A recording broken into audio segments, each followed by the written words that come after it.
It is that time again. Thursday morning in Las Vegas. I don't care if it's round 8, 9, 10. Don't get your head in a spin. We're going to give you all the latest and greatest insider wisdom, knowledge, and expertise from Tommy Joe Lucian, Kendra Santos. It is the No Spin Rodeo Rally. Good morning, F43. Good morning, No Spinners. What you doing out there this morning? If you're in Vegas, you're probably trying to get an IV or wake up and come back to life because you probably stayed out too late last night.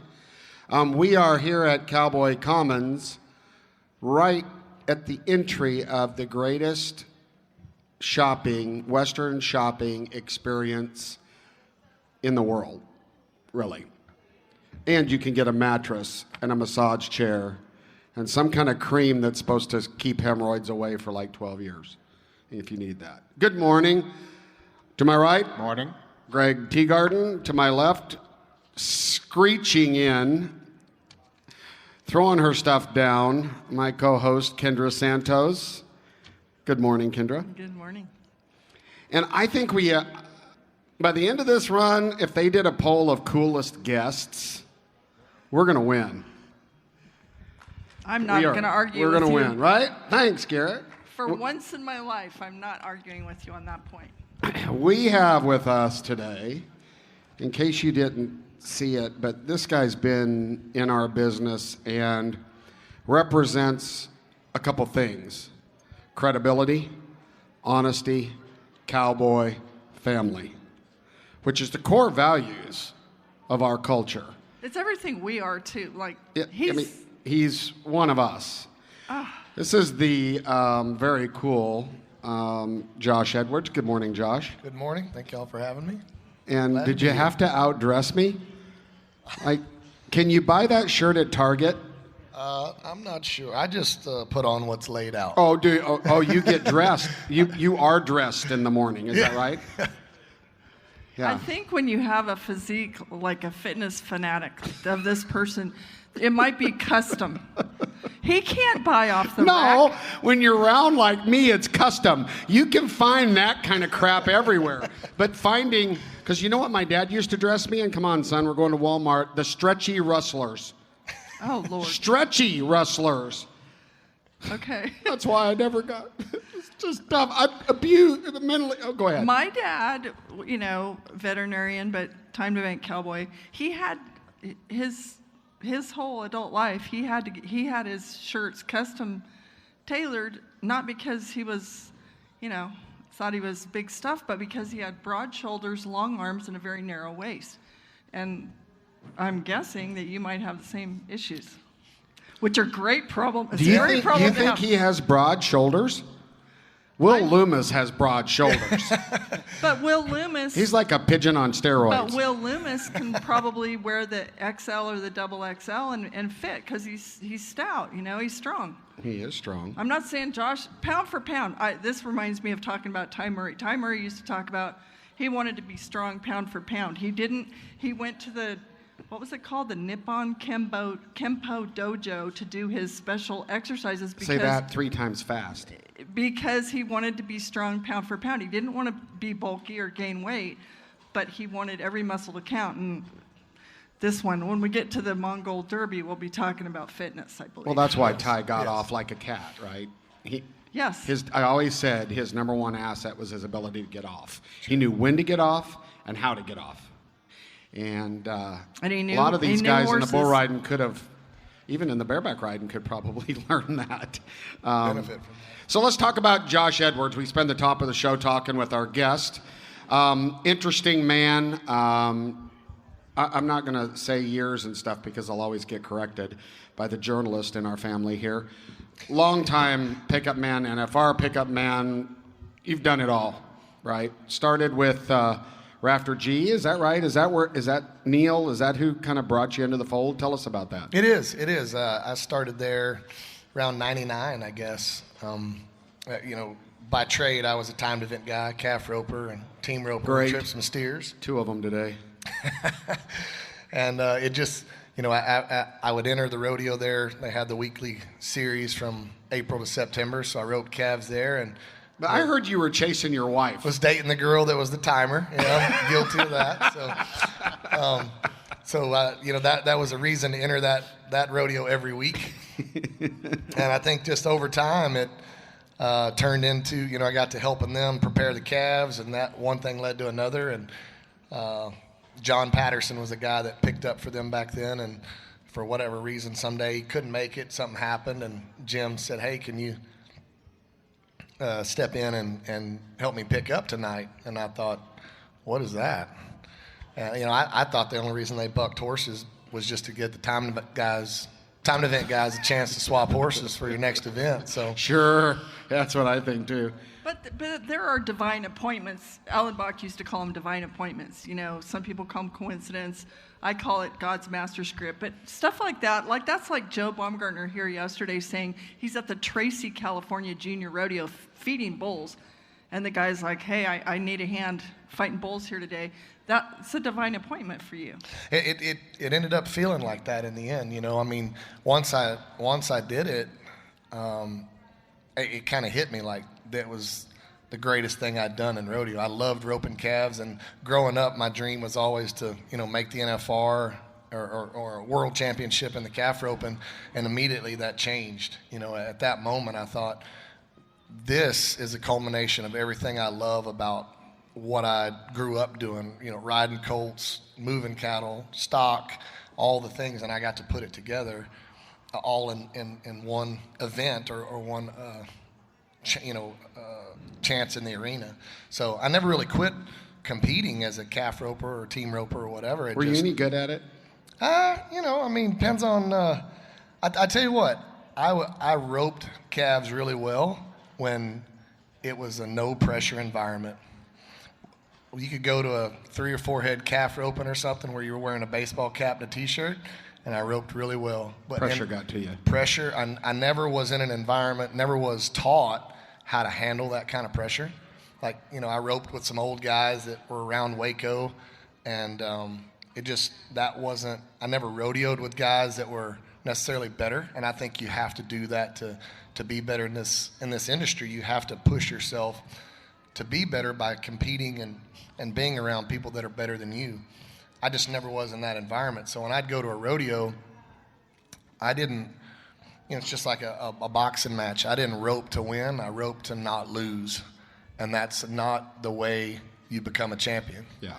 You know, so I never learned how to take those chances, or, you know, I just didn't want to miss. I didn't want to mess up, and that's not how you win. That's why my son Taylor moved after 2 years at Cal Poly, which is academic supremacy, to Joe Beaver's 8X Ranch in Huntsville, Texas, because it was like, you know, there's a huge difference between, you know, being solid and winning in 2024 for sure. Definitely. And I didn't come from a rodeo background, so I didn't know that. I mean, I didn't know what I didn't know. You know, I went out and practiced every day, and I progressively got better, and you know, I went and roped with guys, and ability-wise, I got better, but the mental part of it, I never learned how to. There's an old saying like if you don't have all the tools, it's like taking a knife to a gunfight. Sure. Right? Yeah. Sure. Well, so you retired in 23, is that right? Can I say 24? something about that? You can say anything you want. Because it's so cool. Because it's like, wait a minute. In 2023, here we are a year ago, and were you not the Pickup Man of the Year? Yes, ma'am. Okay, he's the Pickup Man of the Year at the awards banquet in all of professional rodeo. He's picking up at our Super Bowl, and then Fort Worth, the Fort Worth Stock Show is February, and he retires, and it's like nothing like going out on the top of your game. There he is. But I mean, that's like swagger. That's like you're calling your shot there. But there was a reason, like you wanted to do it there. I did. You know, there was a reason behind all of it, but Fort Worth to me was a special place. It was what I considered to be my hometown rodeo at the time. I'd moved to Forney, and that's where we live. We're about 50 miles away, but it was the first major rodeo that I ever really got to work. I mean, when I started working for Neil and Jim, I started at Mesquite. The next season, I went to Fort Worth, and I was 20 years old, and started, untying calves and doing all the things that you had to do when you work for stock contractors, and got to start picking up there. So it was just always a very special place to me. I mean, it was, some years it was miserable, sometimes it was hard, it was cold, and that rodeo was very long. There's so many performances, so many animals to get bucked. But it kind of became a love-hate relationship for a long time, and then eventually it was my favorite place to be. It felt like home. But there was honor to that rodeo in the Gay family, right, to do it there. And yes. Was it, I don't know how many years ago it was, but it's sharpened my mind that's also, that was a special place to you. You retired your great Palomino horse, Hollywood, there. Was he 25? He was. But you picked Fort Worth. I did, and all those things were factors in it. I started with that family. I wanted to end there. I felt like that was, comes full circle for me, that they gave me an opportunity to do something that neither one of us knew that I'd be any good at it or would love it as much as I did. And so I felt like that was my kind of ode to them was, I'm not going to do it anymore after this. It was heartwarming, tear-jerking. Hollywood's out there like this great horse that owes him nothing, and he owes this horse everything, and out there they took his saddle off. Pretty cool. Now, for our no spinners out there, because we want to make sure we've got kind of a wide variety, pickup man. In your definition, so the pickup men are the guys that ride and, they do something through the entire performance typically, but the biggest thing they're known for is the rescue team for the rough stock riders, specifically those that ride horses. So they're the cowboys out there. I did find something out yesterday that I didn't know, that I assume that the pickup men here aren't allowed to lead any horses. They got to stay at the fence until the whistle blows. Is that the case? Yes, you're in our contract. It says you do not move until the whistle blows. They don't want to give anyone an unfair advantage or disadvantage to try to work horses. Now, if you go to any other rodeo in the country, you'll see at least one of the pickup men trying to circle horses or lead horses back, or they'll know the pattern of those horses, so they'll position themselves in a way that helps them to be sharper, be faster, or help the horse buck. And we're not allowed to do that here. That's got to affect some of these horses that are used to being led, right? It very much does. You got to kind of hide. You have to hide from them. Yeah. So that's why you see a lot of horses travel here, in my opinion, and also because the arena's small. A lot of horses that would normally circle in a big arena won't here, just because they get lost, or they'll get in.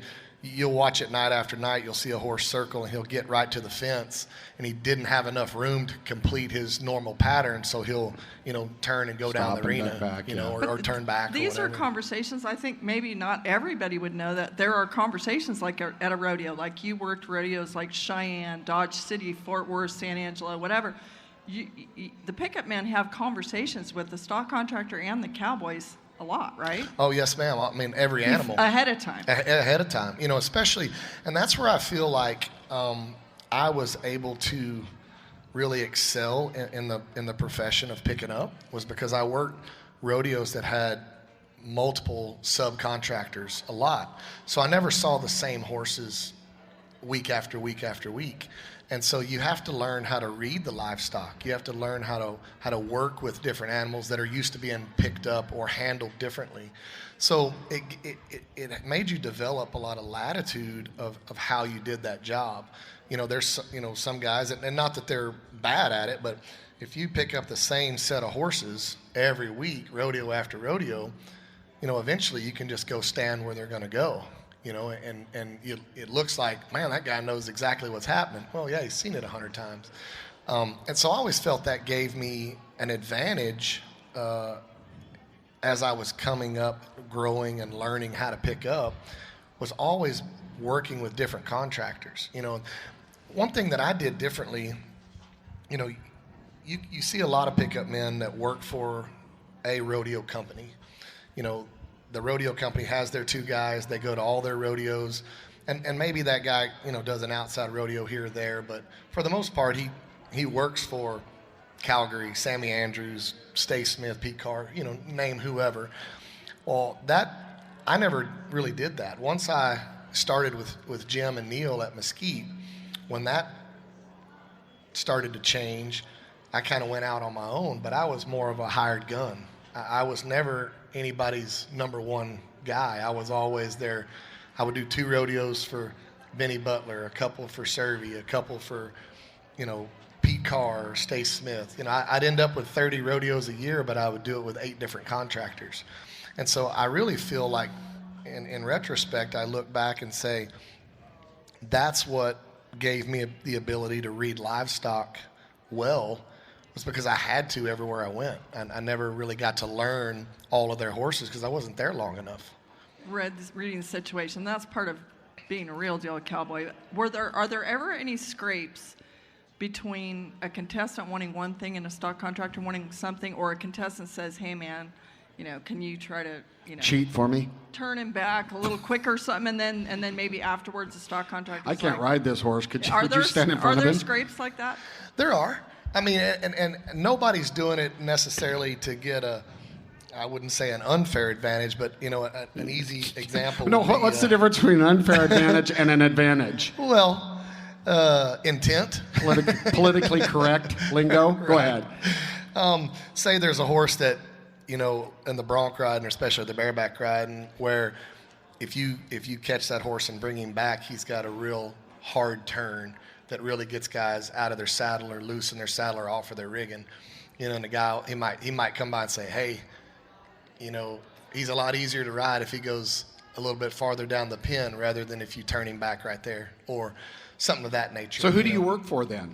Do you work for the cowboy or the stock contractor? Well, see, that's the conundrum, because you're being paid by the stock contractor, but the cowboy votes on if you get to do any championship events. Oh, yeah. So see that, yeah, that's what I wasn't good at, when you got to shake the hands of the people you really don't like. So it is difficult, you know. I mean, you're being paid by the guy, and so in essence, you know, you're working for both at the same time. You're trying to take care of this guy and make sure he gets to the next rodeo, gets sit down off that horse safely, and can, you know, that's his profession, and yours is to be a professional as well. At the same time, the stock contractor is hiring you to, you know, we got more cowboys, take care of my horse. There's a $100,000 horse there I need you to take care of. So, you know, that's not a gray area. You just had to do both, and you had to figure out a way to do both. I would love to hear about your decision to go out on top, the king in your prime. Like, why did you do that?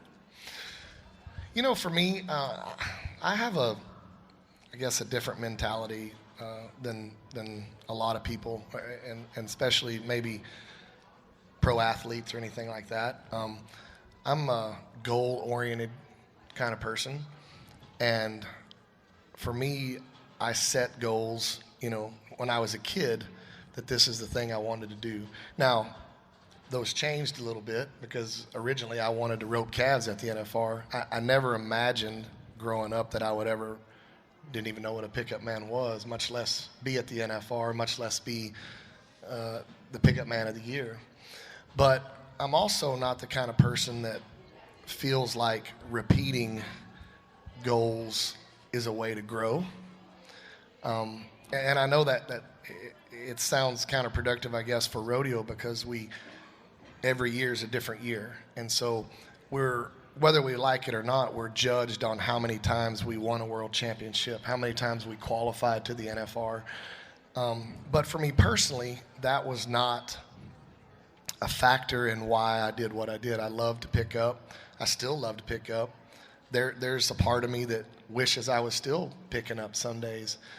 But the merry-go-round of our industry, it can be hard to overcome. And I've seen, and everybody at this table has seen, you know, guys that have been very successful in this industry and then had to abruptly stop, be it injury or whatever their case was. and it's very hard to compartmentalize that or mentally deal with that loss when you've done something your whole life and it gets taken away from you. So for me, you know, you combine those two things, and I said I always wanted to control how I left. I want to control how I leave everything, and not because I'm a control freak, but because of the fact that I don't want to have any regrets of how I performed or how I left an industry. And so I had always said, you know, when I went to the NFR in 2014, and I always wanted to go back because internally you want to make sure you're not a one-hit wonder, you know. So, and it took me 9 years to get back. Some of it's because of the question you asked a while ago: do I work for the contractors or do I work for the Cowboys? And that's a difficult, you know, blurred line sometimes. But when I did get the opportunity, you know, to go back, I knew that would be the last time I picked up, because, you know, it's funny. I think I've told you this before. We talked about it. I watched, you know, Peyton Manning retire, and thought, what better way to leave your mark on the industry than to be the best, you know, in a given year and walk away. Well, Ty Murray and Trevor Brazil, to me, are my classic examples of here. And they had peace, and it was done.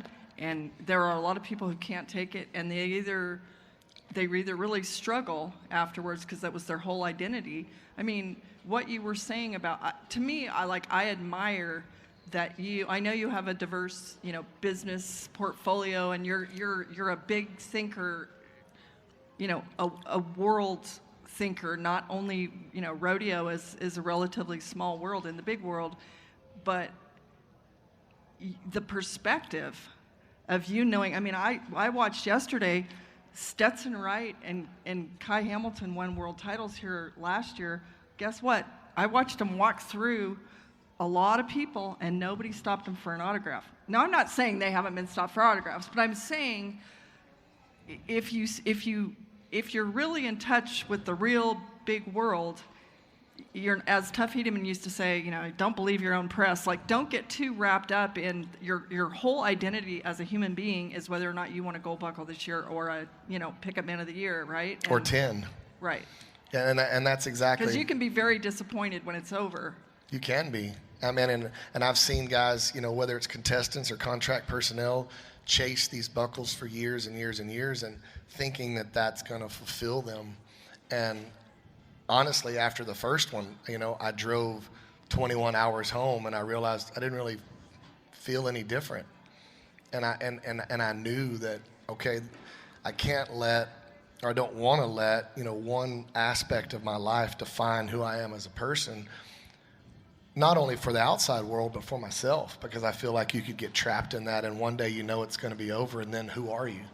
I don't want to be just Josh Edwards, the pickup man, you know. And it's funny, you know, and I know you're going to go into the Mongol Derby race, so I don't want to skip ahead, but it's worth noting, even out here at the NFR this year, I picked up the NFR last year. I was the pickup man of the year. I've had 100 people stop me and ask me about the Mongol Derby. Nobody even remembers, for the most part, unless you're just a fan of contract personnel, who picked up the rodeo, who won the award. Those are things that are for you personally, you know, and you never lose those, and they mean so much to you. But in 3 years from now, nobody will know who picked up the NFR. Well, and the thing that I've noticed too is nobody does. And like, I've never in my whole life, like, thought about, gee, if I do this or that, I could win an award. Like, never. Like, that's never, I know it's never been your motivation. No, the timing of your decision to make a twist also, I believe, has to do with you and Christy having a couple of boys, Blevin and Brennan, who are, it was time to maybe turn a focus inside your family, right? Most definitely. And I think every person in this industry struggles with that, you know, that balance, because it requires so much time and energy and financial support and mental support to be successful in this industry. And it's really hard to get all that back. That's what everybody's chasing with gold buckles or, the contestants, obviously they can make a very good living. Contract personnel, if anybody doesn't know, don't make a very good living doing this. So announcers do. Some do of they them not? do. What? Urigan, weigh in. Yeah, Don't some of them announcers do. make a lot of money? I'm going to plead the fifth on this. I will say this. Announcers make good money, but pickup men should make more than us. That's what I'm going to say. And bullfighters appreciate have that. to be put in the same category, right? Sure. So, with that being said, it's a passion, and I kind of forgot what the boys. Sorry, I couldn't forget them. So you have to work on that balance of life, and I think, I know for myself and probably a lot of people out there, I didn't balance that very well in the beginning because I was, like I said earlier, so goal focused, and I always thought, okay, well, when I reach this goal, everything will be different, everything will change, I'll have this fulfillment, and it wasn't like that. And so it really made me realize, I tell people this, when I talk about this sometimes, the boys used to, and everybody's kids, when you're leaving for a month or two, your kids are crying and, no, Dad, don't go. And they said, didn't that bother you? And I said, it didn't, because it was compartmentalized, that I was focused on what I was doing. And I knew at some point I would be able to go back and explain to them why, and how, and instill that same kind of drive in them. What bothered me was when they quit crying. When I would go to leave for a month and I'd say, hey guys, I'm leaving, and they went, Peace out, brother. see ya. And that's when I realized, oh shit, we got a problem. Yeah. There's too much disconnect there. So, that's when we made a change, and I wouldn't go more than 2 weeks without either being back home or them flying out somewhere so the boys could be there, and we kind of changed how we did that, and I can tell you a story. I'll try to get through it, and I won't hijack all your time, but it's a pretty significant story that really changed me. In 2013, I had been alternate 3 or 4 times at that point. And, it's funny because everybody talks about on social media getting the call. I don't know if y'all ever read that. I got the call. So I'm sitting in my trailer, fully shapped. It's 15 minutes before the perf at Henderson, Texas, and I'm holding my phone, just waiting for it to ring with a 719 number, because it's the day that they vote for the final 2, and I'm sitting there, and it rings, and I answer it, and alternate again, okay, thank you.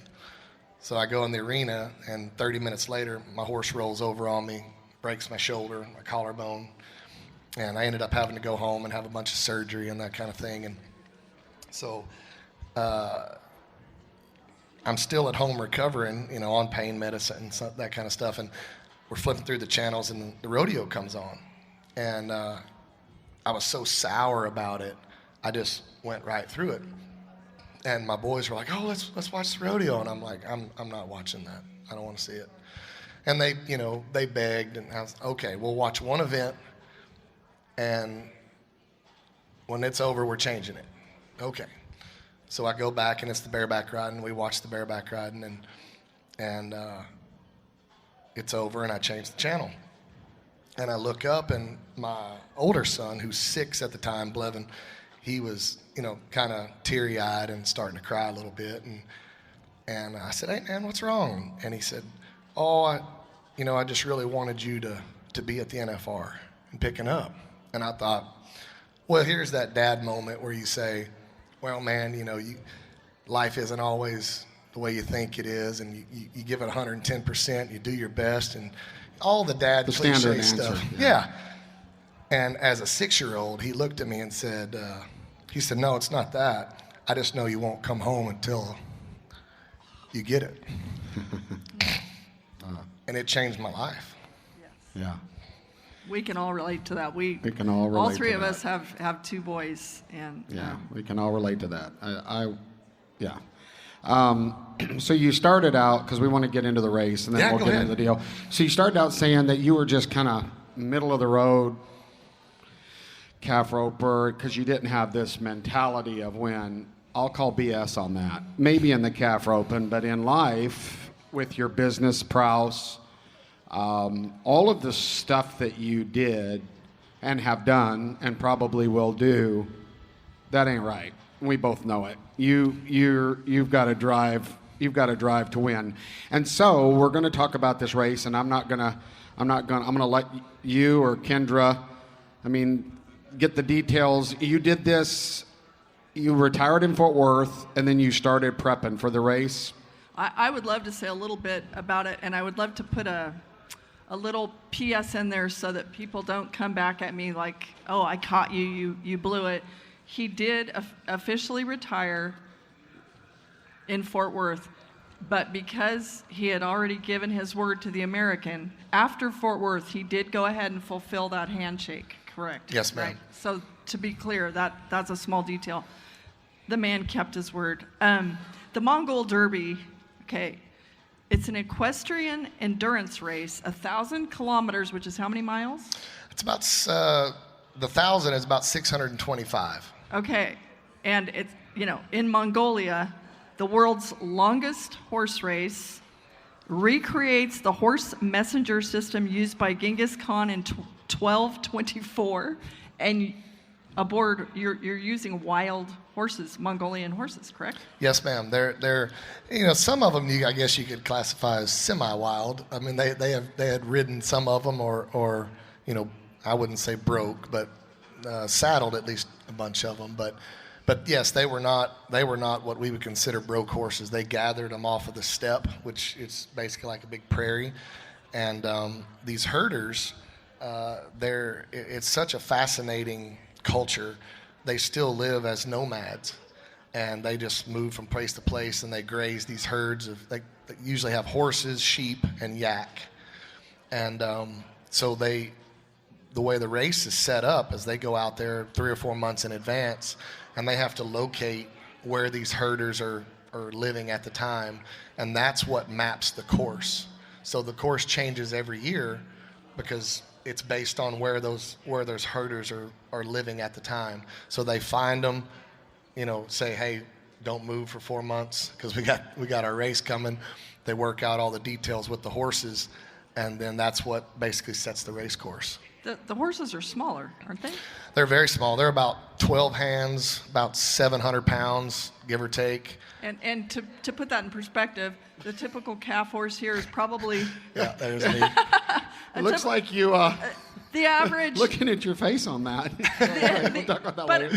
a typical horse here in the timed events is closer, probably 14.3, maybe 1,100 pounds. Right. Right. Yeah, they're probably half that size. 700 pounds. Yeah, they're about the size of some of the bigger bulldogging cattle. I mean, But are weight-wise. they just young horses, or is that their full grown? No, that's fully grown. That's fully grown. That's fully And grown. this too was a divine appointment, right? Because I don't know how you ever found out about the Mongol Derby in the first place, but don't you have to apply or right? And it had been maybe years. It'd been 3 years since That you just happened to. When were you notified that you were in for 2024? So I actually was accepted, I guess, in 2023, and the organizers came to Fort Worth to watch me ride. I was the first rodeo guy that they don't really know anything about rodeo. They're distance Did they bring racers. their sheep and stuff in there? No. Okay. No, but they did want to come see what when I talked to them and said I'm a rodeo pickup man, and they were like, what is that? So they came to Fort Worth, watched the rodeo, and after the perf was over, I went upstairs and they said, yeah, you're plenty qualified as far as a horseman. We'd love to have you. But at that time, you could go back to the rodeo stuff.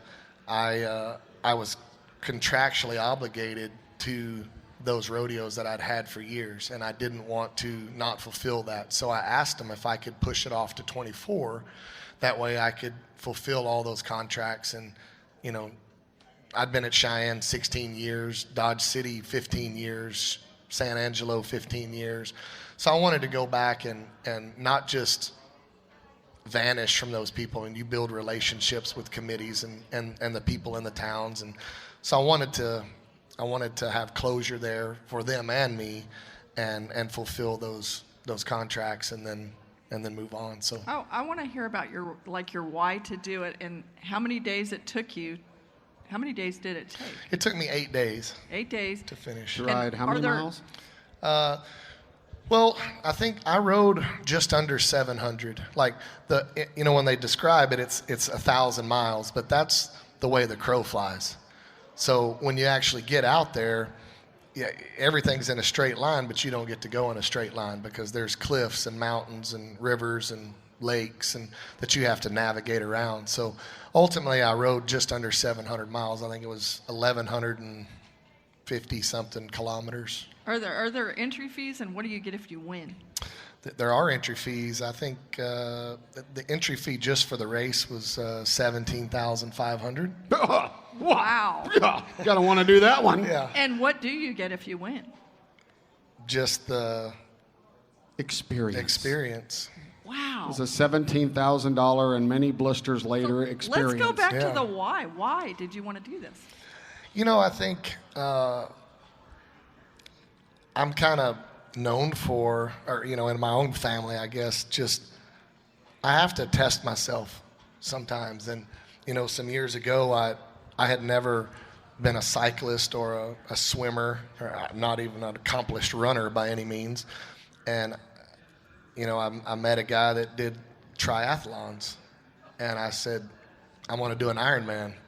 And the guy was like, well, why don't you start with maybe a half marathon and see if you can figure that out. But that's really not how I do things either. So, I trained for 9 months and went and did an Ironman triathlon, and I actually went to Cancun, Cozumel. I figured if I was going to do it, it might as well be someplace cool. So I went to Cozumel and did an Ironman. And I think every day, and it goes back to what you said, Tommy Joe, I think I didn't have that when I was younger. I didn't have that mental fortitude.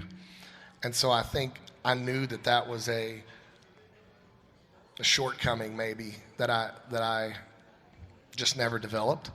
So I constantly did that to myself. I like to put myself in uncomfortable positions to work through them, and be it physically and what mentally. do you say to your wife? Well, honey, I'm going to take $17,000 out of the bank account.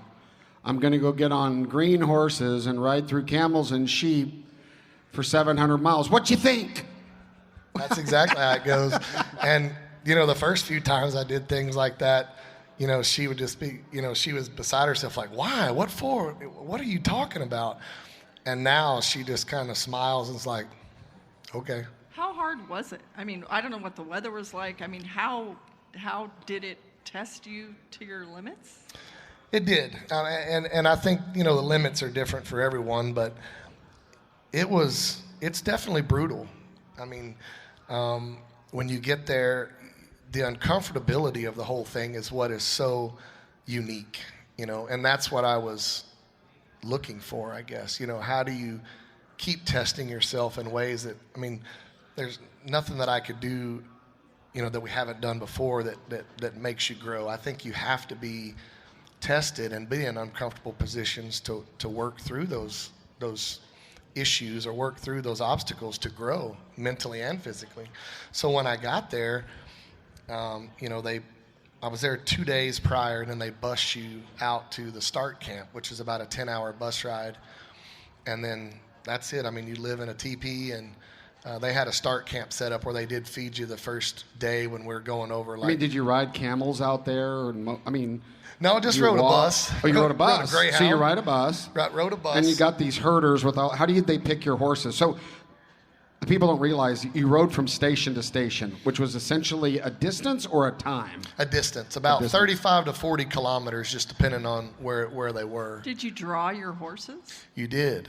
So in the past, that was part of what I thought was the horsemanship, was being able to pick your horse and pick kind of, look through the herd and say, I want that one. But what they came to realize is it's a great sense of pride for those herders that if you're winning the race or at the beginning of the race, the front of the race, to have them ride your horse or have you ride their horse. So they figured out that the herders would start bringing the race leaders their best horses. Cheaters. So what the horses, like, what pace did you go at? Put that picture up again, because I want to find out what's going into what his face. What pace were you, I mean, are you walking? Fast. Trotting? I actually, I had a watch that, would time me. So I tried to stay around 27 miles an hour. You look like you're higher than a kite. That was, I will say that was, I think, day 1 or 2. I didn't look like that at the end. I was still pretty jazzed about it. You could be an influencer with those pants. I mean, that's sexy stuff. What about the saddle? What about the saddle? Is that comfortable? I mean... No, it was not comfortable. No. What did they feed you? What did you eat? I'm almost afraid to ask. I didn't eat much. Was it sheep or? It was mostly sheep if you wanted to eat it, but I never did. How much weight did you lose? I lost almost 12 pounds in 15 days. Wow. Yeah. So I basically ate bread and water and a little bit of rice. Now, there was more available if you wanted it, but, they don't have FDA over there, so the preparation wasn't quite as... Sheep herders' bread here is delicious. Was the bread delicious? The bread was awesome. The bread was awesome. What wasn't as awesome was, their way of greeting in that culture. They don't shake hands. They offer you a bowl of warm mare's milk. Yeah. So every time you come into a station, they would. Here's a picture of it right here. This little boy. Is that your mare's milk? That little bowl in the left of it, in his left hand, he came out to greet me, and he brought me the mare's milk. So then after I drank it and he drank it, then I taught him how to shake hands. Okay, that's pretty cool. That's so cool. And this is the kind of stuff that is like, it's mainstream media stuff. And there aren't a lot of things that happen in rodeo in this day and age that make it to the mainstream. It's super cool. And you were very successful. Yes, ma'am. I ended up winning third in the race. And, at the beginning, 44 started. There was 47 people that showed up, but they crippled 3 before we ever got started, just in the practice and things like that. Because it was pretty treacherous. The ground was treacherous, but 44 people started the race, and only 20 finish, and that's about an average, about Greg, you had a 50%. question. Oh yeah. I'm sorry. Well, I was just going to ask you about when you went to these families. You were accepted, and did you stay with them at night? Did you sleep in their huts, or were you camping out? I did, and that's the one thing that really should be conveyed about the culture of these people. And you try to put it in perspective, like think about it, you at your house, let's say. Most of them don't know about the race. They don't have internet, there's no phones. So because the race course changes every year and these people are all nomadic, they're in and out of everywhere. So, in the past, would they have seen somebody racing? Maybe, but highly likely that they didn't. I mean, it's millions of acres of just unbridled land. So when I would come up to someone's dwelling, they call it a gur, but it's like a large round teepee. They're just kind of looking at me like, there's this guy with this funny hat on, and I'm wearing a big shiny gold buckle, and you couldn't communicate with them. So I had to mime everything, and I would walk up to him, and the man would approach me, and I would just say, I need to eat and sleep here. And then I would point at my horse and say, he needs water and food. And they'd kind of look at you for a second, and you'd do it again, and eventually... Did any of them give you the bird or say, get out of here, go to the next gurt? Nope. One family turned us away because they were full. They had 10 people sleeping in this gur, but they showed us to the goat shed. Did you ever, because this is like movie stuff, but was there ever a time when you were riding through the desert prairie and all of a sudden you got this premonition? Like, did you see you know what I'm saying, where you're supposed to see the mirage? The mirage? Did you ever experience, and what did you see? I never had a mirage, but what's what I did experience is when you ride 90 miles a day under those kind of extreme conditions, you have a lot of time to think. And so it's just you and your thoughts for, 90 miles. Now, in the same time, you're trying to navigate and not get bucked off, and it's cold or it's raining or whatever. But in that time, your mind's always running. Or mine is. I don't know. I can't speak for everybody, but that's part of it. That happens when I weed eat, which is very strenuous exactly. too. I mean, that's not easy to do. But that was part of the journey rider. for me, was where do I go where I can be totally disconnected from the world for 15 days. I had no contact with, other than the race organizers, nothing that was at home going on in my life. I was totally disconnected from everything, and I got to focus on one singular goal. And it was very awakening, I guess, A single challenge. Just one single can challenge. Can I do this? Would you have any desire to ever do it again? No. And it's not because it was too hard or too wiener. brutal. No. It's actually if I did it once, a little I'd more do it twice. Philosophical. It's the whole experience was so profound. Going back would just tarnish that, because it would not be the first experience again. You would never see it the same way. Your perception wouldn't be the same way. I would know what to expect. And I think not knowing what to expect and I wouldn't be uncomfortable the second time, because I would know, here's what I'm going to do here. I'm going to stay with this family. I'm going to mime this. I didn't know that when I did it the first time. It's very uncomfortable. Like when you were asking about staying with the people, you still couldn't communicate. So once they took care of the horse, the woman of the house would take you inside. You shared the milk, and then anything they had, they would give you, food-wise. But did they sit on one side of the girt and just stare at you for 24 hours? Yes. That's what I figured. I figured they all just sat in their corner like, yes. They sat over there, and for 12 hours. They sat over there. I sat over here. You couldn't talk. You just... It was so uncomfortable, but yet so refreshing, How did it change you? It changed me a lot. On day 6 of the race is when I really fell out of the contention for first. I just drew a bad horse. I had to go through some mountains, and the horse just quit. I mean, and just a bad draw. I give Chet Johnson a hard time, because everybody knows his 2 years ago on the panel, he said, inferior stock. and I said, I got back and I went to a meeting with Chet, and I said, well, inferior stock's not just rodeo, Chet. It's life. yeah. But that's what I really realized is life is, it didn't matter how much you trained for it. There's always things you can't control. And I had to go 5,000 miles away and ride, 700 miles to figure that out. Are you swallowing those loogies when you do that? Oh, Science problems. So, real quick, and then I'm gonna set this up for you, Kendra, because we're gonna call this the 5-minute NFR recap. So you get yourself prepared. You're gonna have 5 minutes to do a recap. But I have a question.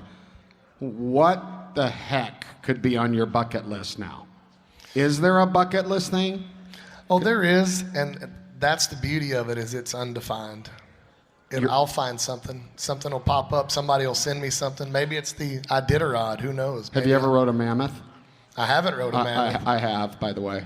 Yeah. Oh, I stood on them. So have you done I that? actually take recommendations. If you come across the hardest, most challenging, craziest thing that's out there, send it to me. I'll work on that. But when we're talking about diversity and like how many different things you have going on in your life, he also chooses to take on the often unthanked, unrewarded headaches of giving back to the sport on the board of directors.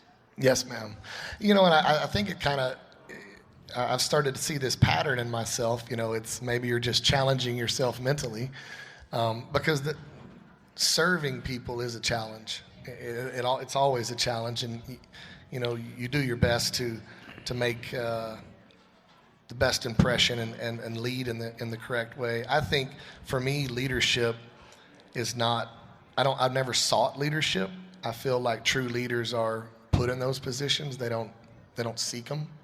So I never set out to be in the positions that I'm in leadership-wise. I think just with the way I conduct myself and the way I try to help in any situation that I can or serve others, it's put me there, and I never really could explain it, and not to, get religious with you guys, but one day I came across a scripture. I was reading or watching TikTok because I don't have social media, but I do get stuck on that sometimes. And the scripture it didn't say what it was. It was Isaiah 6:8. And I thought, well, now I got to go look it up. And it's the scripture where, the Lord is talking to him, and he says, who shall I send? And he says, here am I, send me. And I feel like that kind of culminates who I am service-wise, So it's just like you said, you call it, divine, call it whatever. But I feel like my life has led me into these positions of leadership. And I just want, I don't want to be cliche and say I want to leave it in a better place than I got it. But I do feel like that's where we're at. My kids, my little boy loves rodeo. He's going to be a bronc rider, and a great one, I hope. And the people that I know, that their children are all rodeo, and I want them to be in this position sometime and say, man, those guys did it right. They made it better for us. And that's my goal. I don't gain anything out of these positions. There's no self-serving. You've earned everyone's respect. Absolutely. Period. Well, I really, Anybody that means more to me than anything you can imagine. Well, and your sons see that, like my sons see that in you. So thank you. Thank you. Before we get on to the recap, we talked about Asher at home. We want a chance to make sure everybody knows what your pride and joy is. If I get a ticket driving back home across the Mojave Desert on Sunday, it will be to get back home to Miss Charlie Hazel Carney. That's her dog, Lou Dog. But what I laughed, I got that yesterday. We had Joe Baumgartner here, and it brought a flashback. This is year 38 for me to work at the NFR, and in 1992, Charlie Girl's daddy, Lane, my firstborn, who was named after the first NFR I worked was in 1987, and our world champion bull rider was my dear friend Lane Frost. Well, so I have this baby running around everywhere in a backpack with me, and I would, before the perf, this dear friend of mine, Marianne Pemberton, she would hold him and just hold him for me. She was a doll just for 2 hours and 15 minutes, but I had to pump breast milk. Sure. And so at the Thomas and Mack, I'd pump the breast milk and I would run it down the tunnel and I would put it in the fridge in the Justin Sports Medicine room every day. And Joe Baumgartner would be in there and whatever. And on the 10th day, Joe goes, Kendra, why do you bring bull semen into this refrigerator every day? And I said, Joe, it's breast milk for my baby. And he goes, ew, gross. Like he thought, if it was bull semen, it was cool. But anyway. Well, so we'll hit, now you have 3 minutes to recap. So let's recap round 7. What do we got? 3 rounds left? 8, 9, 10? It's getting super wild. Bradley Miller in the bareback riding won his 3rd round. He was 88.5 on Frontier Rodeo's full baggage, who is 22 years old. I'm sure you know her. I do. I know her well. Yes. I guess we're really whipping through here. Well, hold on. So on the bareback riding real quick. So we mentioned earlier, Rocker Steiner gets knocked out, doesn't go to the sports medicine room. The way concussions work is you get a bad concussion and then you can lightly get tapped and it starts happening. And I'm telling you, it looked like the lights were off. Last night again. Right. Yeah, and that's kind of scary stuff. So, moving forward. Jesse Brown and Dakota Eldridge split the round in the bulldogging last night. They were both 3-5. Dakota's on Swamper, which is there are some horses that are really stepping up. Will Loomis is also riding that horse that belongs to the McGraws in Colorado. Clayton Haas is doing a heck of a job. Those are Hazy, rookie horses, right? Isn't Swamper a rookie and Banker, I think? Both? Yes. I mean, you're the horse And whisperer. so, and Swamper, by the way, came from Blake Knowles. Fun fact that I don't know if everybody knows that. But anyway, we got to keep moving here. Coleman Proctor and Logan Medlin won the round. You know, we keep talking this week about people making changes, just anything to change it up. And after, I think it was the 4th round, Logan got off of, Coleman's riding his old faithful bay head shaker Heisman, who's a character of a horse. And Logan was riding his young superstar horse Cantina and switched and got on old Horse of the Year Drago. And he's like, you know, it just feels like an old pair of boots, like a, you know, hug from a best friend, as my son says. When Coleman wins, everybody wins. That's right. Isn't that Such a great guy. It just makes you happy. All right. Okay, we're so short on time. You got 2 here. minutes. So, okay, Brody Kress, 88, wins the bronc riding last night. I don't know anything about Gucci Equine's foul motion. What'd you say? No. Do I have the... No, Wall Street, 4th Street Rodeos. 4th Street Rodeos is Jeff Davis. Sorry, the lines are really blurred here. Jeff Davis from California owns that horse. Do you know anything about that horse? We don't have time for it. But I don't. I know Jeff Davis. I know they have a lot of good stock. Thank you very much for your input. Go on. Sorry. Anyway, that horse is about to be 17 years old. I think that's kind of cool. And by the way, that horse came from Rod Hay, 20-time NFR bronc rider who has 2 boys here. Speaking of 2 boys, all of us have 2 boys, including Rod Hay. Okay, where are we at? The calf roping. Dylan Hancock from the roping capital in San Angelo, Texas. Fiesta, right? And made the fastest run so far here this week, 6.7. He kind of let his hair down and you know, was Dylan Hancock last night. That was very cool.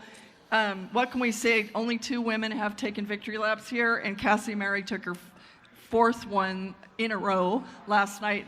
She and Haley Jarvis. hits 2 barrels. I think she's your future Haley world hitting champion. 2 barrels was doing insane. great. You know, that was hard. You know, hard.